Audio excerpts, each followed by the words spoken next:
say, nearing the end of February 2024 already. We're 2 months into the year already. It's kind of wild. Monica, are we in a seller's market or a buyer's market? I hate to say this because we all know how the mob mentality in Greater Vancouver works, but guys, we're in a seller's market. Wait a second. So what you're saying, let me get this straight. Interest rates are like 150%. There's nothing to buy. Mortgages have gone up 50, 60, 70% monthly costs. Yeah. And you're saying we're in a seller's market. We're in a seller's market, guys. It's happened. We're at about a 30% selling ratio right now. I got some stats. Yeah, let's hear them. I got lots of stats. I'm happy to share them. Let's quickly classify. Typically, what classifies as a seller's market is a sales ratio, which means the number of sales versus the number of listings available for sale is over 20%. So 2 out of 10 in a given month sell. A buyer's market is classified as about 10% sales ratio. The majority of, and I got a bunch of different neighborhoods and product types, but the majority of Greater Vancouver right now is sitting around 30%. That is pretty aggressive seller's market. That's a healthy seller's market, yeah. Let's maybe just share some stories and give some updates on what is happening the last couple weeks. Because for me personally, this is probably the busiest I've been with calls, buyer showings, appointments, conversations with people talking about changing their living situation, whether that be upsizing, downsizing, looking for an investment property.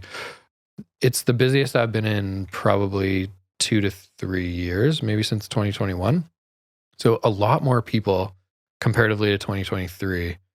It seems like the fence is getting a lot lighter, meaning everyone's jumping off. Everyone's starting to talk about real estate again. It is wild, just the amount of hours in a day that are spent talking about people's situations and upsizing and downsizing.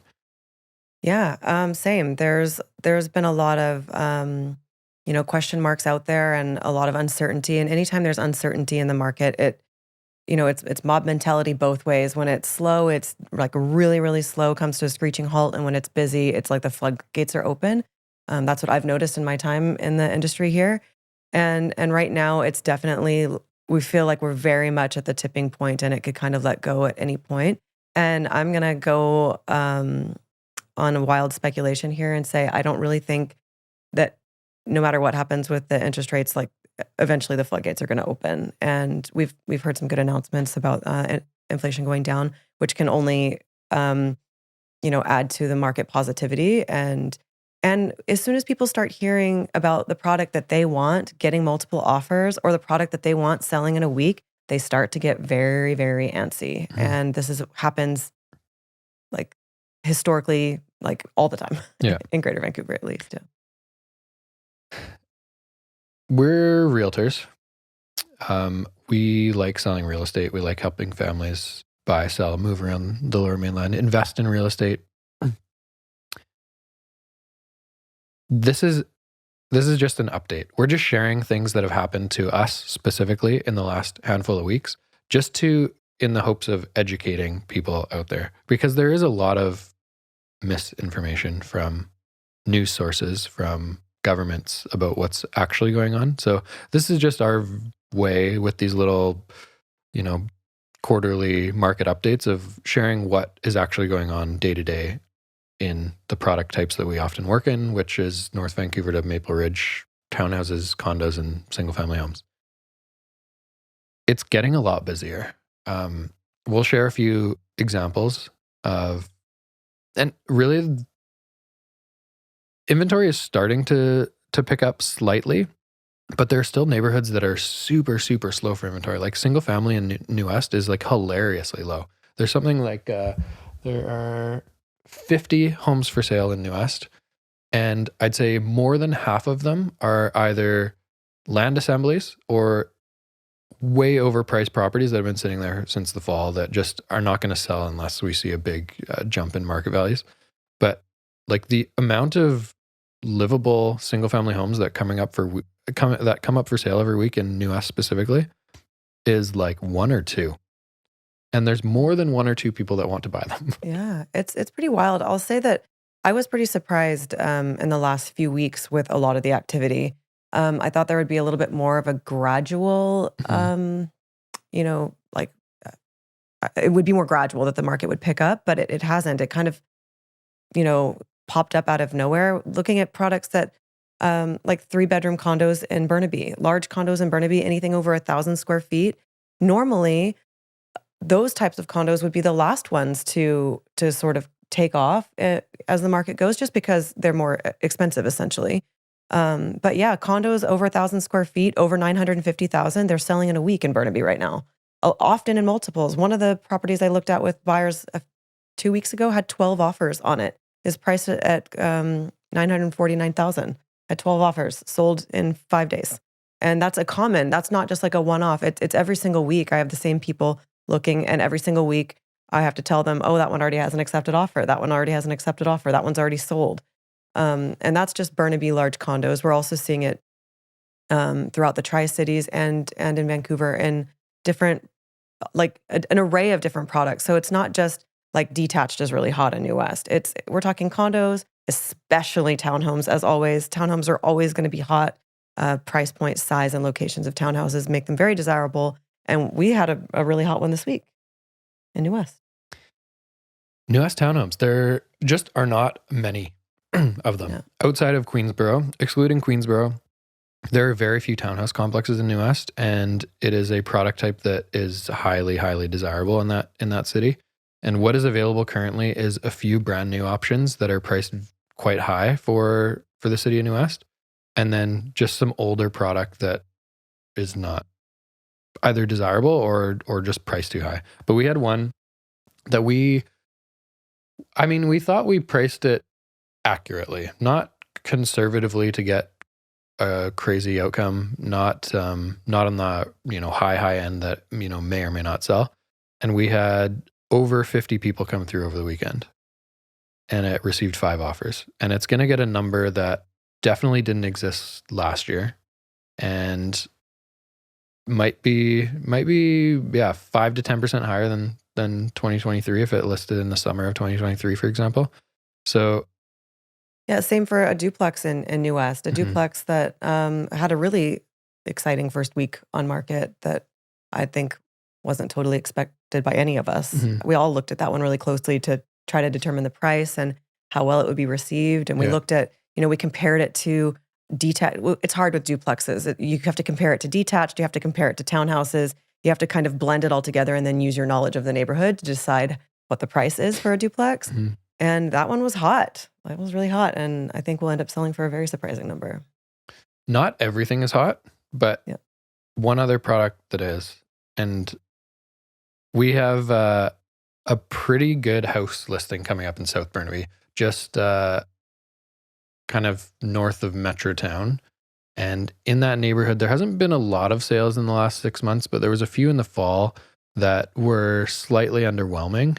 And there was one that listed this past weekend that, let's say, was pretty much land value, 1950s home that is original condition and needed a lot of updates. Like we weren't even allowed to walk on the deck. We were told multiple times, don't go on the deck. Yeah, there's soft spots you might fall through. Yeah. And listing agent doesn't want to be responsible for that. That land value was probably 1.85 on the high end last year. And this listed at 1.8, had 7 offers, I think, and sold for $2,025,000. This is a land value sale. Yeah. Just north of Metrotown on a 6,500 square foot lot. Yeah. It's a supply problem. This is why a land value sale is getting something like that. But what it's saying is that market conditions are improving, even though interest rates are not 7 adjusting. buyers wanted to buy that home. Yeah. 7. So 7 people put offers in on that home. That's a high number coming off of the fall that we had, coming off of the winter that we've had. 7 offers on a land value home in Burnaby, and people willing to pay $225,000 over asking is a pretty substantial indication of what the spring is probably going to hold for properties like that. Totally. But like you said, it's not everything. It's not everything. I find it very interesting right now that one bedroom condos are actually, I would say, the slowest. They're the slowest product. It's the family homes. It's the large condos. It's the townhouses. It's the detached that is starting to pick up. The one bedroom condos, not so much. Is that because of inventory? Probably. Like there's lots of one bedrooms. Developers are building one bedrooms. Their one bedrooms are available, but the larger you get, incrementally larger too. Not even, I think a one bedroom that is a one bedroom plus den, those are selling, right? It's just a little bit bigger and it's selling. It sounds cliche, but we try to point out opportunity in any market. And yes, the market is improving. Activity is picking up significantly the last month or two in most areas in Greater Vancouver. But there is still a lot of opportunity. And one of those places is downtown Vancouver. Yeah. Downtown Vancouver currently has 785 condos for sale. In the last 30 days, there's been 91 sales, which is an 11% sales ratio. There's a lot for sale. Well, that's almost a buyer's market in Vancouver, right? Almost, yeah. And there's a lot that is overpriced, which is fine. But there is a lot that, if you look back probably 5 years to 2016, the prices haven't changed. They are roughly worth the same as they were. That's more than 5 years. What the heck? That's 8 years. Yeah. The prices are pretty much the same as 2016, 2017 downtown. And I don't think it's going to stay that way forever. Right now, yes, the trend is upsizing. The larger condo, the townhouse and house are low, let's say lower level homes are the busiest. But there will be a point in time when downtown Vancouver has a big boom, and we haven't seen one for a while. So something like that might be a really good opportunity. And then the other one to point out is Maple Ridge condos. Yeah. Maple Ridge condos, 170 for sale, 19 sales in the last 30 days, 11% sales ratio. And those were kind of the two low ends, yeah. And it's a lot of new product. Yeah. Rents have gone up significantly in Maple Ridge. I have a friend that's renting a one bedroom out there. I think he bought for like 420,000-ish in 2023. Rents for 2,000. Pretty Close good. to cash flow neutral, yeah. Yeah, it's pretty good. Even at today's interest rates. Some areas that are really busy. There's a lot. North Van condos, very busy. 35% sales ratio. Coquitlam condos and townhomes, 31% sales ratios. Maple Ridge townhomes, interesting. Condos, 11% sales ratio. Maple Ridge townhomes, 34.5% sales ratio. But the busiest of all in the last 30 days, any guesses? I'm going to guess it's going to be Port Moody. Haha. Yeah. And I don't know that for sure. Is it true? Is it Port Moody? Port Moody condos. Knew it. Port Moody townhomes, there's a limited number of sales. So the sales ratio maybe is a little bit skewed just because they don't come up too often. There's been 8 sales and 19 listings. So that's 42%. But condos, there's been 23 sales in the last 30 days and there are 42 for sale. So that's a sales ratio of 54.8%. And you know what's interesting is Port Moody, like we recently got a little bit of an influx of inventory. There's been a few buildings that have just completed in the last little while. So we actually have things for people to purchase in Port Moody-ish right now. And ironically, they're all selling. So it's pretty exciting times in Port Moody, guys. We've got some condos to buy and sell. It is kind of crazy. Like how many people talk about Port Moody now? Yeah. With like I have a couple investor clients and maybe have like the lower end of the budget, like 500 or 600K. And a lot of them say like, what's at the top of your list in terms of location? They're like, Port Moody. I said, well, under 600K in Port Moody is really, really difficult. Yeah. Currently, there's one for sale. Yeah. And it's in that old building, right? Nope. It's at 95 Moody. Great building. It's priced at $599. It's a top floor one, right? Yep. Yeah, that one's really nice. It's got skylight. Totally. And I'm probably is going to sell over 600. Yeah, it is. That one's probably, that's why that's why I wasn't even thinking about that one. I sent that one to like 17 clients. It's a really nice one. Every single week, because I have like 3 people looking for something like this. Every single week under 600K, I'll look in Port Moody. And this is the first week in probably 6 or 8 weeks that there's been one listing under 600K. That one's great, you guys. It has air conditioning and skylights. Like for me, and it's top floor. Yeah. That's a pretty one. Location's pretty awesome. Right beside the overpass, like really short walk to Rocky Point. Yeah, that's a good one. Yeah. That's what's happening in the market right now. It's interesting because, like you said, we're just in the end of February. We really haven't seen. It'll be interesting to see as people, everyone prepares to list, and middle to end of March, April. I'd like to see what the market is like then. Well, this is an interesting year because it seems like the urgency from sellers is non-existent. Yeah. Everyone is saying, yeah, I want to sell this year. I want to do this move wherever I'm going. But probably be May or June. Like, well, there's nothing available. And the one down the street just sold for $2,025,000. So maybe we should move a little bit quicker because these numbers are crazy. And there was 7 offers there, and there's 6 other people that want to buy a house like this. It's so true. Yeah, okay, I'll wait till June. Yeah. Like it's that's kind the of conversation. hard. Like, I do have to have some kind of urgency conversations with people sometimes, because you have to deal with the information that you have right now. You have to deal with what you know is happening right now. What I know that's happening right now is that there's 7 people that are trying to buy a home in Burnaby. So if you're trying to sell a home in that neighborhood right now, it would be a great time to list. That information I know to be true because it just happened.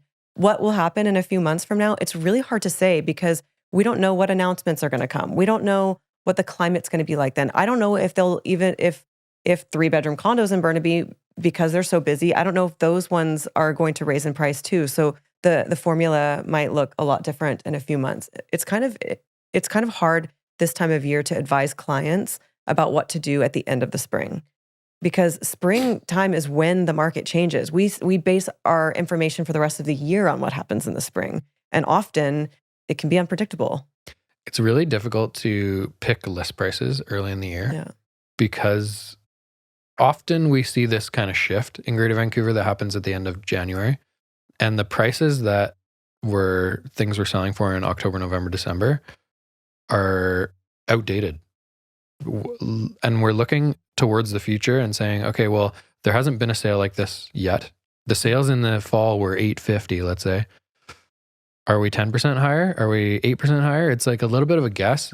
And I'd say early in the year, it's quite funny, like working with a realtor that is seeing properties every single day, the advice and the strategy going into a listing is just going to be so much better than someone that does 6 transactions a year. Just they're not seeing enough product, and the market for different types of product is shifting every single week. It's extremely important to be very, very close to those numbers every day. It's very important to check. And often what we see on MLS isn't the whole story. You need to know, like, something might look like it has, 14 days on market, but you might not know that they had an accepted offer in the first week. Yeah. So, and how many offers they may have gotten. So it's really important to be working with somebody who has a very, very, very close finger to the pulse of the market, especially this time of year, because it could look one way, but it really is another way. Yeah. I'm excited for 2024. I think the sales numbers at the end of the year are going to be a lot higher than they were in 2023, which was a very, very, very low sales number. It's down 44% from 2021 in a busy year. I don't think that'll be the same this year. I think we're going to have a really busy spring. There are just too many people talking about moving around in real estate in the last few months. Yeah, I'm really excited about 2024. We are coming off of a really slow time. November, December, January of this year in my career was the slowest for me. It's the slowest I've ever been during those times of year. Usually there's a few transactions here and there, but the absolute, like, complete snooze fest through those months. So, and anytime we've had slow times like that, they've been almost immediately followed by busy times. So I'm really excited about 2024. It might be one of those years where we're just kind of like busy until December.